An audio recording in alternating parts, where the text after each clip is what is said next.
Ada pejabat yang tidak selamat. Ada apa enggak? Lo kata ada bupati yang tidak selamat. Tangkep KPK.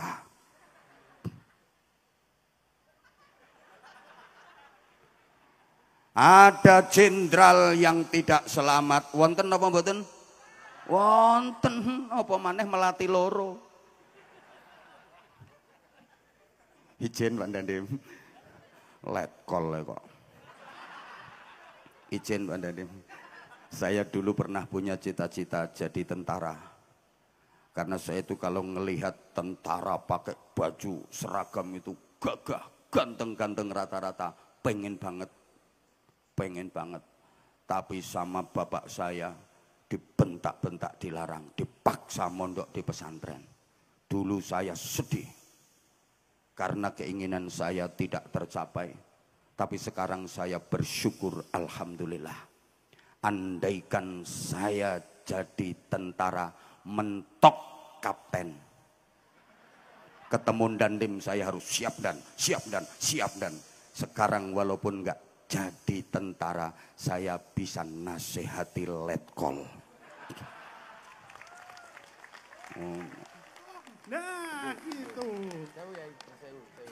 Izin Ibu, izin.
Qulubana wa quluba dzurriyyatina wa quluba jama'atina binuril ma'rifah wa ilmil mukasyafah wal basirah ya fattahu ya alim iftah qulubana wa qulubahum futuhal arifin Rabbana la tuzigh qulubana ba'da idh hadaitana wa hab lana min ladunka rahmah innaka antal wahhab.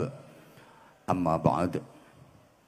Ulama anal ajilla wa masyayikhana al a'izza, para alim alimah, bapak-bapak kiai, ibu-ibu nyai, para pengasuh pondok pesantren, pimpinan majelis taklim, majelis zikir, majelis sholawat, para sesepuh, semuanya yang kita ta'zimi, kita mohon restunya, kita mohon doanya. Wabil akhos Fadilatil Mukarram Simbah Kiai Haji Fathur Rahman, Simbah Kiai Haji Supar Zainuddin, Simbah Kiai Haji Rohati, Simbah Kiai Haji Ahmad Fauzan, Fadilatil Habib Farid Al-Munawwar, bersama Al-Muqarrabin, juga para kiai dan bunyai lain yang tanpa mengurangi rasa hormat dan takzim tidak bisa saya sebut namanya satu persatu. yang sama-sama kita hormati, kita cintai, kita banggakan, Bapak Bupati Kabupaten Semarang, beliau Bapak Haji Ngesti Nugraha bersama Ibu Ketua Cabang Tim Penggerak PKK Kabupaten Semarang, Ibu Hajah Penny Ngesti Nugraha. Saya hafal beliau berdua karena di tahun 2019 beliau berdua melaksanakan ibadah haji bareng dengan saya.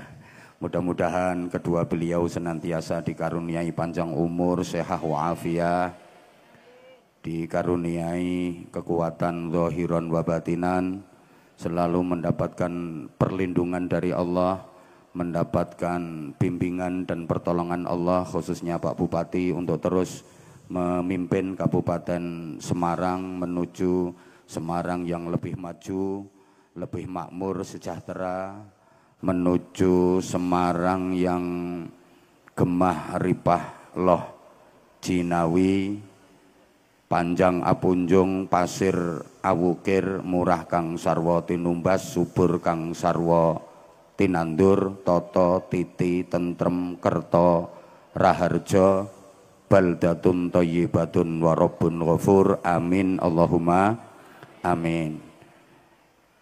Ibu Wakil Bupati, Ibu Nyai Hajah Nur Arifah bersama Bapak, belum kenal soalnya belum pernah nyangoni.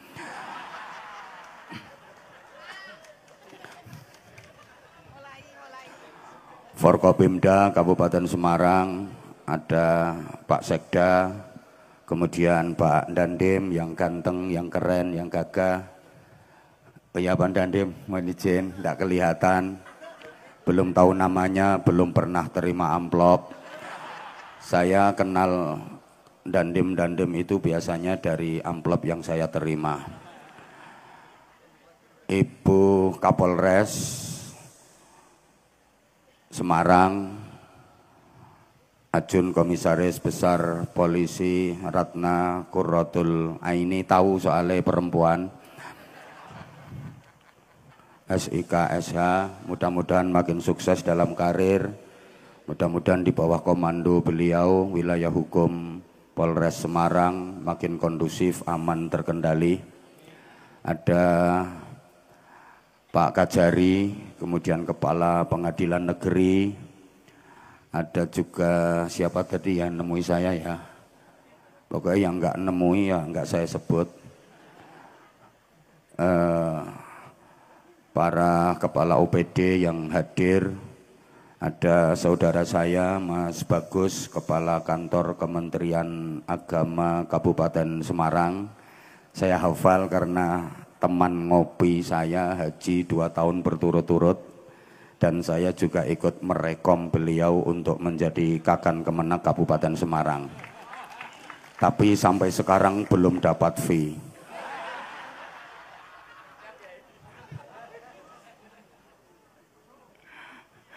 Seluruh pejabat di lingkungan pemerintah Kabupaten Semarang yang saya hormati, jajaran panitia dibantu tim keamanan dari TNI, Polri, Satlinmas, sahabat-sahabat Banser yang kita banggakan, bapak-bapak, ibu-ibu, adik-adik, dan seluruh jamaah dalam rangka hari ulang tahun atau hari jadi Kabupaten Semarang yang ke-504. Pertama, saya mengucapkan selamat dan sukses Dirgahayu Kabupaten Semarang yang ke-504. Mudah-mudahan ke depan Semarang makin maslahah, manfaah, dan barokah. Terutama Pak Bupati didampingi oleh para, kalau dibilang pembantu kok kaya buruh, didampingi oleh para pegawai yang selalu membersamai beliau di pemerintahan Kabupaten Semarang. Semoga benar-benar bisa menjadi pemimpin dan pejabat yang adil dan amanah. Karena menjadi pemimpin pejabat itu berat sekali, tanggung jawabnya dunia akhirat. Kalau menurut petunjuk ayat Al-Quran, pejabat pemimpin itu Al-Malik, syaratnya harus Al-Quddus, As-Salam, Al-Mu'min, Al-Muhaimin, Al-Aziz. Pemimpin itu satu harus Al-Quddus, suci hatinya, suci niatnya, bersih, tidak cacat hukum. Alhamdulillah sampai malam ini saya belum pernah mendengar Pak Ngesti Nugraha tersangkut kasus hukum. Tepuk tangan untuk beliau. Mudah-mudahan selalu dijaga, dilindungi oleh Allah Subhanahu wa taala. Kemudian yang kedua, Assalam. Pemimpin pejabat itu harus menyelamatkan dan mensejahterakan rakyatnya, jangan hanya memperkaya diri sendiri. Yang ketiga, Al-Mu'min, harus mempunyai iman yang kuat. Karena kalau pemimpin pejabat nggak punya iman, nanti jadinya kayak Raja Fir'aun. Kenapa orang berbuat dosa? Karena imannya lagi hilang. Andaikan iman masih ada, nggak mungkin berbuat dosa. Maka belum pernah terjadi copet mau ngerampas tas sambil baca Bismillahi Allahu Akbar. Nggak ada. Pejabat mau korupsi kok istighosah dulu, nggak ada. Mohon izin para pejabat, kalau membicarakan korupsi yang saya sebut selalu pejabat, karena setahu saya yang korupsi adalah pejabat. Yang keplok-keplok itu sebenarnya pengen tapi nggak ngerti caranya dan nggak ada kesempatannya. Kenapa orang kok sampai mabuk, minum minuman keras? Ya karena imannya lagi hilang. Andaikan imannya masih lekat, nggak mungkin dia mabuk, nggak mungkin minum minuman keras. Makanya nggak ada orang mau minum minuman keras istighosah dulu, itu nggak ada. Kenapa orang berbuat zina? Ya karena imannya lagi hilang. Andai imannya masih ada, nggak mungkin berbuat zina. Nggak ada ceritanya orang mau berzina kok tawasul dulu. Di SK sana itu, saudari Lonte yang terhormat, sebelum kita melakukan proses perpetingkringan ini, mari sama-sama kita membaca suratul Fatihah. Mudah-mudahan petingkringan kita mendapatkan barokah dari Allah Subhanahu wa taala. Al-Fatihah. Ya cangkeme ditungkai malaikat. Maka harus al-mu'min, mempunyai iman. Berikutnya al-muhaimin. Pemimpin pejabat itu harus dapat dipercaya. Tidak boleh berkhianat. Harus bisa merealisasikan janji-janji kampanye.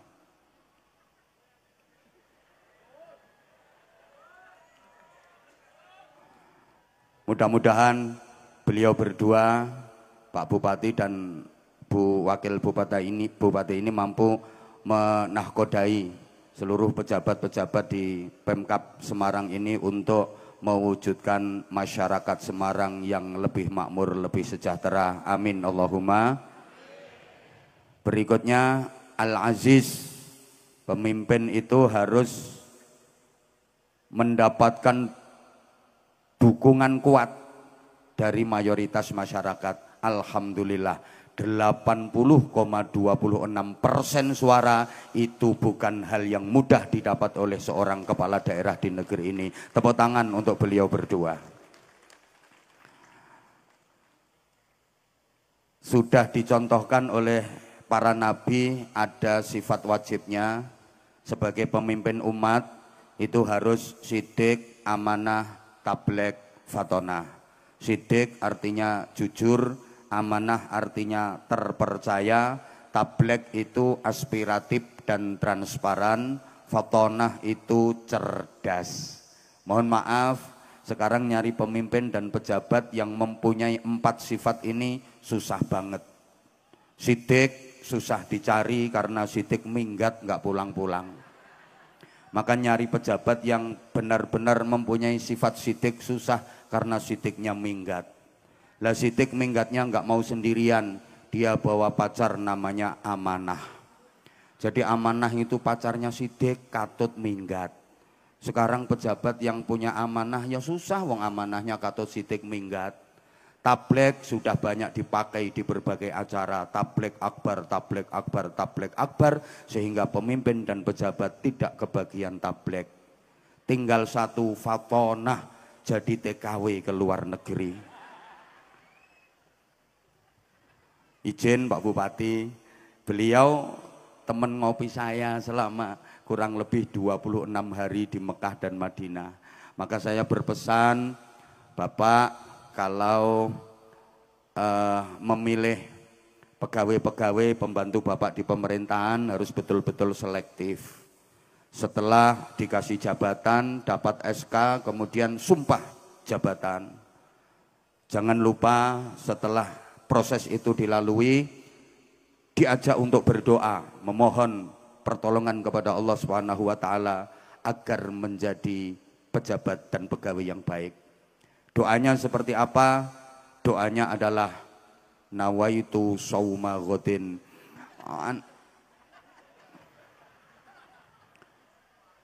Lah habis dilantik dapat SK sumpah jabatan kok doanya nawaitu sauma ghadin. Ya, siap jadi pejabat harus siap puasa. Harus siap puasa, harus mampu menahan diri dari nafsu-nafsu serakah. Apa enggak boleh makan sate? Boleh, tapi nanti setelah maghrib.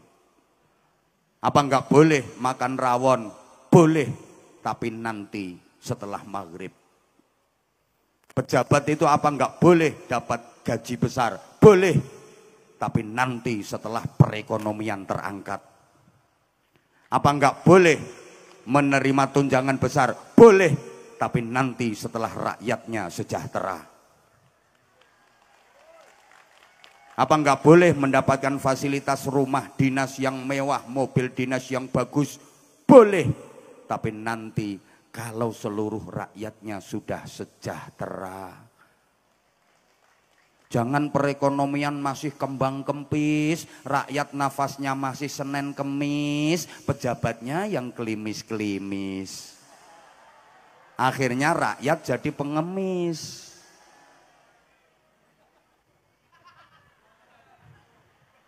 Para jamaah, saudaraku warga Semarang, saya menyampaikan hal ini resikonya berat. Tapi saya sudah siap. Enggak diundang lagi di Kabupaten Semarang, saya nyari kabupaten yang lain.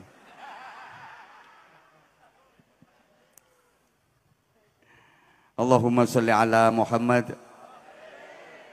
Segala puja dan puji hanya milik Allah Subhanahu wa taala yang telah menganugerahkan berbagai karunia dan nikmatnya kepada kita sekalian. Kita dikaruniai kesehatan, kesempatan, kekuatan, semangat, dan insya Allah kita terus berikhtiar maksimal agar setiap amal ibadah yang kita lakukan didasari dengan keikhlasan, supaya Allah Subhanahu wa taala menerima semua amal kebaikan kita. Amino. Amin ngenteni dikongkon.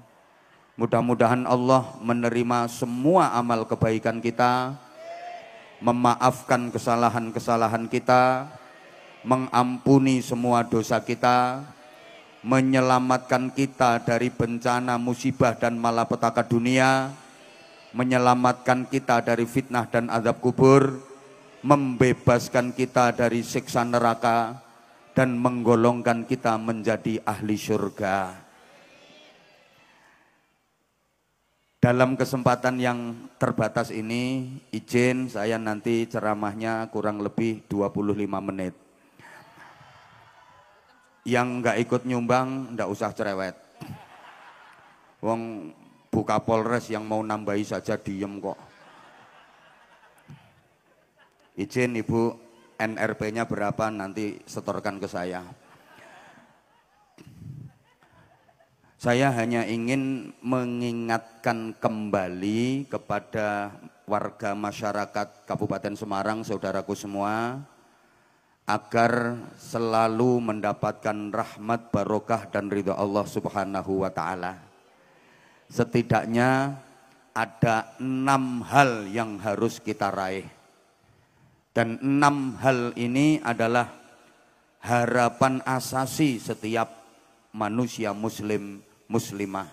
Saya sering sebut sebagai 6 harapan asasi manusia muslim muslimah agar hidupnya benar-benar bermakna. Mudah-mudahan seluruh warga masyarakat Kabupaten Semarang bisa meraih 6 harapan asasi ini dengan sebaik-baiknya. Apa itu? Pertama, hidup itu harus selamat. Yang kedua, hidup itu harus sehat. Yang ketiga, hidup itu harus nikmat. Yang keempat, hidup itu harus manfaat. Yang kelima, hidup itu harus terhormat. Dan yang keenam, hidup itu harus sukses dunia akhirat. 6 harapan asasi yang akhirannya at semua. Bikin rangkaian kata-kata seperti ini nggak gampang. Makanya yo larang. Loh, kata-katanya itu loh yang larang. Coba diperhatikan. 6 harapan asasi. 1, selamat. 2, sehat. 3, nikmat. 4, manfaat. 5, terhormat. 6, sukses dunia akhirat. Tepuk tangan dong. Ngono. Ini saya uraikan ringkes-ringkes saja. Tolong diperhatikan, terutama ibu-ibu, jangan terpesona memandang saya. Tapi perhatikan kata-kata saya. Pertama, hidup itu harus Astaghfirullahaladzim. Udah saya ulang 2 kali loh masih lupa. Ternyata ibu-ibu Semarang ini cantik-cantik cuma agak on. Lah masa udah diulang 2 kali loh kok gak inget. Pertama, hidup itu harus selamat. Makanya ini tadi Pak Bupati selamat supaya seluruh warga Kabupaten Semarang selamat. Siapa sih yang ingin celaka? Enggak ada. Semua kita pengen selamat. Betul? Kapanpun, dimanapun, dalam keadaan bagaimanapun kita pengen selamat. Di rumah kita pengen selamat. Ayo nyaut. Di rumah kita pengen, dalam perjalanan pengen, di tempat kerja pengen, lagi tidur pengen. Kalau nggak selamat nggak bisa bangun. Lagi makan pengen, makan kalau nggak selamat gawat, iso kontal sak sendok-sendoke. Maaf, bahkan lagi di toilet berjuang itu petentengan, kita juga pengen selamat. Coba lagi BAB, bahasa Inggrisnya the singing. Kalau nggak selamat berodol sak usus-ususnya. Semua kita pengen selamat. Maka agama memerintahkan ifsya'us salam, menyebarkan keselamatan. Kalau kita berjumpa dengan saudara yang seakidah, diperintah untuk saling mendoakan selamat dengan mengucap dan menjawab salam. Betul? Ketemu saudara, assalamualaikum. Nah, saya mendoakan panjenengan semua agar selamat. Panjenengan semua mendoakan saya agar selamat. Dan ucapan selamat itu menjadi budaya masyarakat Indonesia. Ini luar biasa. Ketemu di waktu pagi, selamat pagi.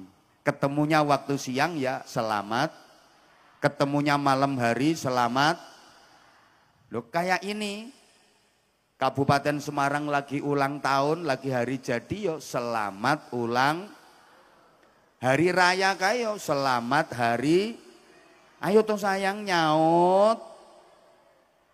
Ada yang bepergian, selamat jalan. Pisahan naik, selamat tinggal. Ada yang ulang tahun yo kasih ucapan selamat ulang. Memasuki tahun baru kasih ucapan selamat tahun. Ada yang nikah kasih ucapan selamat menempuh hidup. Ada yang sunatan kasih ucapan selamat menikmati bentuk baru. Lah semua kita pengen selamat. Maka orang Jawa itu sampai punya anak laki-laki ono sing dijenake selamet. Yen Arab yo Abdus Salam, Salamun, Nur Salim. Kalau perempuan yo Salamah. Sekarang zamannya makin modern yo Salma, Silmi, Salum. Itu harapannya kan supaya selamat. Itu truk-truk di jalan raya itu banyak yang di bak-baknya itu di samping ada foto saya. Biasanya ditulisi utamakan selamat. Karena setiap orang pengen. Makanya orang Jawa punya tradisi selamatan. Sae napa sae? Sae napa sae? Sae penuh filosofi tadi udah dijelaskan. Kenapa tumpeng? Halo? Supaya tumuju pangeran. Tumpeng 5 waktu sing mempeng. Ojo ditinggalke. Sehari 5 kali, jangan dirubah jadi 5 hari sekali.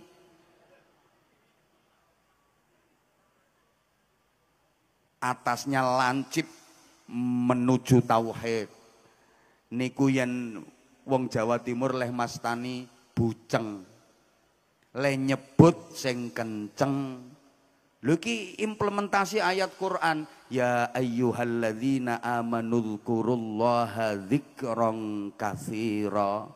Wahai orang-orang yang beriman, berzikirlah kalian kepada Allah dengan zikir yang sebanyak-banyaknya. Disimbolkan buceng, nyebute sing kenceng. Diwadahi godhong gedang jenenge takir niku saking tembung tazkir, pepeling. Lah bocah-bocah kuwi terus dipleset-plesetke, tumpeng nek pengen iso metu kudu mempeng. Buceng supaya mlebu kudu kenceng. Kok apa kuwi? Semua kita pengen selamat, betul? Tapi mohon maaf, ternyata tidak mudah loh untuk mendapatkan hidup selamat. Banyak orang yang hidupnya tidak selamat. Banyak anak-anak laki-laki kita yang pergaulannya tidak selamat. Terpengaruh dengan narkoba, geng motor, pergaulan bebas, bocah lanang kayak tawuran, terus kayak rambutnya disemir abang hijau kuning kaya nyunggi sampah, kupingnya ditindik, dibolongi ombo, diseloboi cagak listrik, sekujur tubuh penuh tato, binatang semua digambar di tubuhnya ya kayak kebun binatang jalan, geger gambarnya macan karo celeng. Lengan tengen kene bajul, lengan kiwa tekek. Dodo digambari kadal. Wetenge ula gowedhi madhep mengisor. Ndase ya nang ngisor kuwi, gole-gole ngono.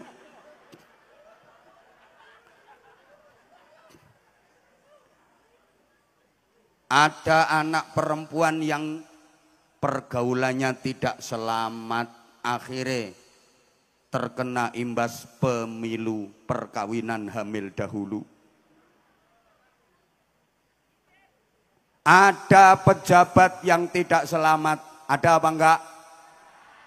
Lo kata ada bupati yang tidak selamat, tangkep KPK.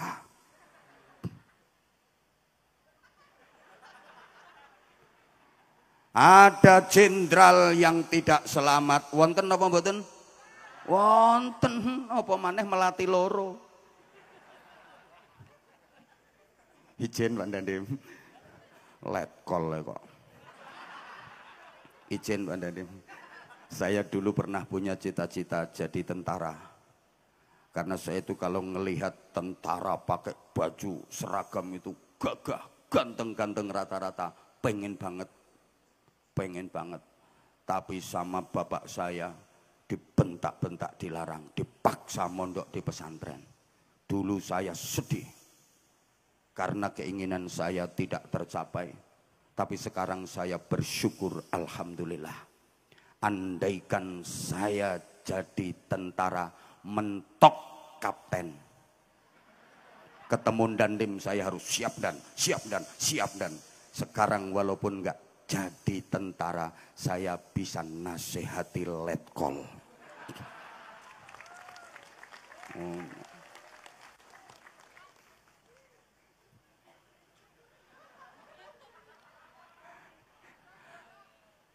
Maaf, ada anak-anak yang tidak selamat, ada orang tua yang tidak selamat, ada pejabat yang tidak selamat, ada ustadz yang tidak selamat. Lah karena selamat itu tidak mudah. Makanya kita harus selalu berikhtiar agar selamat. Di samping doa tentu saja. Perilaku kita harus perilaku yang menyelamatkan. Karena orang tidak selamat itu ya gara-gara perilakunya sendiri. Betul? Ucapan kita harus ucapan yang menyelamatkan. Banyak orang yang tidak selamat ya gara-gara ucapannya sendiri. Betul? Salamatul insan fi hifdzil lisan. Selamat tidaknya manusia itu tergantung bagaimana dia menjaga lesannya. Apa yang diucapkan oleh lesan kita itu sangat menentukan perlakuan apa yang kita terima. Kalau yang keluar dari lesan kita baik, ya kita akan dapat perlakuan baik. Kalau yang keluar dari lesan kita buruk, kita pun akan dapat perlakuan buruk. Coba ibu berdiri di tepi jalan, ada orang lewat, ucapkan yang baik, pasti ibu akan dapat perlakuan baik. Ada orang lewat, Assalamualaikum. Ada orang lewat lagi, Assalamualaikum. Ada yang lewat lagi, Assalamualaikum. Pasti ibu akan dapat perlakuan, Waalaikumsalam, Waalaikumsalam, Waalaikumsalam. Atau mas, sampean berdiri di tepi jalan. Ada orang lewat, seret, kasih ucapan, picek. Ada yang lewat lagi, seret, double. Nggak sampai 5 menit, dijamin delosor sampean. Dan bahkan mohon maaf, yang keluar dari lesan kita ini adalah cerminan hati kita. Allahumma sholli ala Muhammad. Lesan ini cendelanya hati para jamaah. Jadi apa yang keluar dari lesan kita itu cerminan hati kita. Kalau yang keluar dari lesan itu baik, itu cermin bahwa hati kita baik. Tapi kalau yang keluar dari lesan kita buruk, ya mohon maaf, mungkin cermin hati kita yang buruk. Contoh paling sederhana, misalnya panjenengan lagi bersin, ahing, yang dibaca apa? Ya Allah. Yang diucapkan apa? Alhamdulillah. Itu cerminan hati yang baik. Isi hati panjenengan adalah alhamdulillah. Tapi enggak semua orang seperti itu. Kadang ada orang bersin itu yang disebutkan malah lumpia. Tahu. Berarti isi hatinya adalah departemen perbadokan. Satu, selamat. Ini harus kita ikhtiari. Yang kedua, hidup itu harus, Masya Allah, kalau jenengan tidak semangat, saya sebentar aja. Saya ini udah 4 hari belum pulang. Aku kesini itu demi kamu. Tapi kamu nyuekin aku. Katanya sayang sama aku. Semangat dong sayang. Ya wes lek gak gelem tak celuk sayang, ter kenter. Semangat toh. Anyel aku ngene iki kok. 2, hidup itu harus sehat. Siapa yang ingin sakit? Enggak ada. Makanya setelah ketemu, kita itu setiap ketemu saudara, ketemu siapapun, setelah saling mengucapkan salam, yang ditanyakan pertama kali pasti kabar tentang kesehatan. Betul? Ngono mesti ku. Assalamualaikum, waalaikumsalam. Gimana kabarnya Mbak? Sehat? Mesti ngono. Assalamualaikum, waalaikumsalam. Pripun kabarnya jenengan? Sehat nggih? Mesti niku. Pertanyaan pertama itu. Saya kok belum pernah dengar ya ada orang ketemu saudara atau ketemu teman. Assalamualaikum, waalaikumsalam. Gimana kabarnya? Kering toh? Nggak ada. Mesti yang ditanyakan kabar tentang. Yang ditanya juga gitu, jawabnya alhamdulillah sehat. Walaupun dia lagi sakit, itu jawabnya tetap alhamdulillah sehat. Padahal wajahnya tempelan koyok 24. Kun jawabnya ya alhamdulillah sehat. Kula dereng nate ngertos kok. Ana wong ketemu ditekoki, "Pripun kabare Bu, sehat?" "Sehat apane? Bar mencret ping 7 kok." Jawabannya pasti sehat. Kenapa? Karena setiap kita pengen, mau kurang banter, semua kita pengen. Wong sepuh mawon niku ditangleti, "Pripun kabare Mbah? Sehat nggih?" "Alhamdulillah Nak, sehat." Ning ya sehate wong tuwa. Lho ora padha sehate wong tuwa karo sehate wong nom. Nek wong nom iki sehate betul-betul prima. Makanya wong nom iki metu kemana-mana berani, tangan kosong, nggak bawa senjata apa-apa. Sehate tenanan. Nenek wong tua metu sak metu kae cobi, notas isine apa? Oh, minyak kayu putih, minyak angin, balsem, PPO. Jadi untuk mempertahankan kesehatan wis butuh senjata. Loh ya, fresh care. Sadari berarti sudah tua. Halo? Persis. Saya dulu tuh pernah ngaji kayak gini. Jadi kanan kiri saya itu pejabat-pejabat. Saya belum mulai ceramah. Itu saya bersin. Itu kanan kiri saya itu langsung nanya, "Abah, flu ya?" "Iya kayaknya." "Iso bareng kok ngetokne minyak angin." Aku mikir, loh pejabat itu ternyata yang nggawa senjata ya ternyata. Contohnya iki.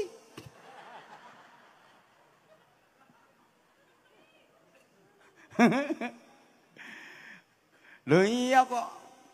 Orang kalau sudah sepuh itu untuk mempertahankan kesehatan butuh senjata. Yang jelas semua kita pengen sehat. Sehat itu meliputi 5 hal. Fisik, psikis, sosial, kultural, and spiritual. Understand? Lah ngono orang ngerti yo ben pokoke yes ngono aku seneng. Baleni melih. Durung.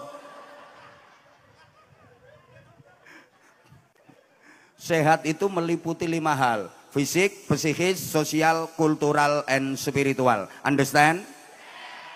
Kenapa orang sakit? Ya karena 5 hal ini nggak balance, 5 hal ini nggak seimbang. Yang paling sering dilupakan orang itu spiritual. Padahal itu faktor terpenting penunjang kesehatan. Kalau fisik, psikis, sosial, kultural diperhatikan. Tapi spiritual sering dilupakan. Padahal itu faktor terpenting. Asal kebutuhan spiritual tercukupi dengan baik, dijamin sehat. Orang sakit apapun itu Bapak Ibu, jamaah. Kalau hatinya nggak diobati dulu, kalau hatinya nggak disembuhkan dulu, nggak mungkin bisa sembuh penyakitnya. Karena 75% penyakit itu sumbernya dari hati dan pikiran. Penyakit yang sebabnya keturunan genetik cuma 10%. Maka nggak boleh takut berlebihan. Ada yang dideteksi, didiagnosa punya penyakit keturunan terus dikucilkan, nggak boleh. Bayangkan misalnya yang punya penyakit keturunan itu jenengan atau keluarga jenengan terus dikucilkan, gimana perasaannya? Arep besanane dibatalke gara-gara diprovokasi tanggane. "Mbak, jarine sampean arep njukuk mantu bocah kae to, Mbak?" "Ya iya, Dik, wong dinane ya wis dadi." "Batalke, Mbak, sampean apa ora ngerti bapake bocah kuwi ngono kencing manis. Anaknya mesti kencing kecut kuwi, Mbak." Lah wong penyakit keturunan itu kansnya kemungkinannya cuma 10% kok. Ada orang yang dianggap punya penyakit keturunan, anaknya 10, Kuwi sing nurun penyakitnya paling ming loro, sing 8 aman kok. Ngono lho. Lah penyakit karena makanan 15%. Ya ndak usah takut berlebihan. Wong wis lara kok keantara. Mangan ngene ra entuk, mangan ngene ra entuk, mangan ngene ra entuk. Aku kok ora setuju to. Wong wis lara, kepengin mangan ngene ra entuk, kepengin mangan kuwi ra entuk. Gak yo tambah ngenes. Ya malah parah penyakitnya. Rapopo sampean pangan, sing penting 1, jangan berlebihan. 2, rampung mangan, ora usah periksa. Konangan kok nek periksa kok. Yang ndak boleh itu berlebihan, gitu loh. Aslinya rapopo, sing penting jangan berlebihan. Soal makan kalau mau manut resep Rasulullah dijamin nikmat dan sehat. Seperti apa?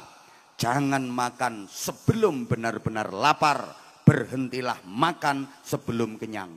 Mesti sehat sampean. Lah sama Nora kok belum lapar wis mangan. No pengajian iki lambek mangan kae kudu ngireng kae lho kae. Ayo ngragas.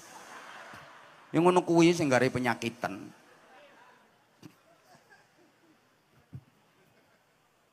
Sekalinya mangan najan wis wareg ora mandek-mandek apa maneh pas enak.